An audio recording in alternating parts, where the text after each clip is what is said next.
एक राजा का वजीर हर वक्त यही कहता रहता था कि जो हुआ अच्छा ही हुआ।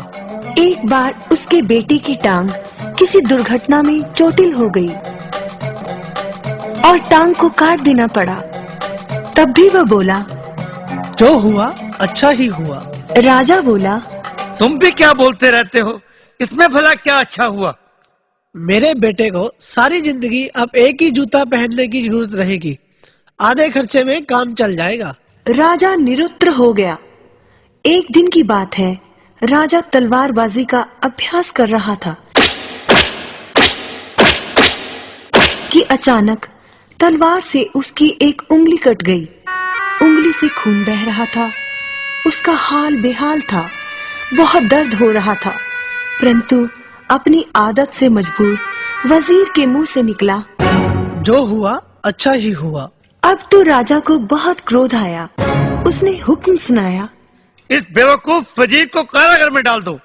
वजीर को कैद कर लिया गया। बात आई गई हो गई। चंद रोज बाद राजा जंगल में शिकार करने निकला। रास्ता भटक गया। अकेला भूखा प्यासा मारा मारा फिर रहा था कि अचानक आदिवासी जंगलियों ने उसे पकड़ लिया।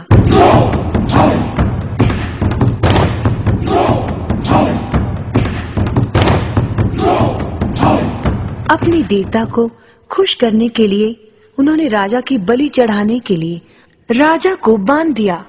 जैसे ही तलवार से राजा का सिर काटने के लिए तलवार उठाई गई, अचानक एक आदिवासी ने देखा कि राजा की एक उंगली कटी हुई है। राजा को छोड़ दिया गया क्योंकि बलि संपूर्ण व्यक्ति की ही दी जाती थी। राजा को अंग भंग करार देकर जाने दिया गया। 2 दिन बाद राजा अपने राजमहल में वापस पहुंचा। उसने वजीर को छोड़ने का हुक्म दिया। वजीर को सम्मान सहित यहाँ लाया जाए। वजीर हाजिर हुआ।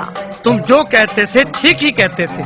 अगर मेरी उंगली कटी हुई ना रहती तो आज तुम्हारा राजा तुम्हारे सामने जीवित नहीं होता। चलो मेरी बात तो ठीक है, परंतु तुम्हारे मामले में ऐसा क्यों हुआ? तुम्हें सजा तो बेकार में ही मिल गई। नहीं महाराज, अगर आप मुझे सजा नहीं देते तो शिकार के वक्त मैं आपके साथ होता। आदिवासी मुझे भी पकड़कर ले गए होते, आपको तो छोड़ देते, परंतु मेरी बलि तो चढ़ जाती। इसलिए जो हुआ अच्छा ही हुआ। क्यों बच्चों, मजा आया ना ये कहानी सुनकर? हाँ।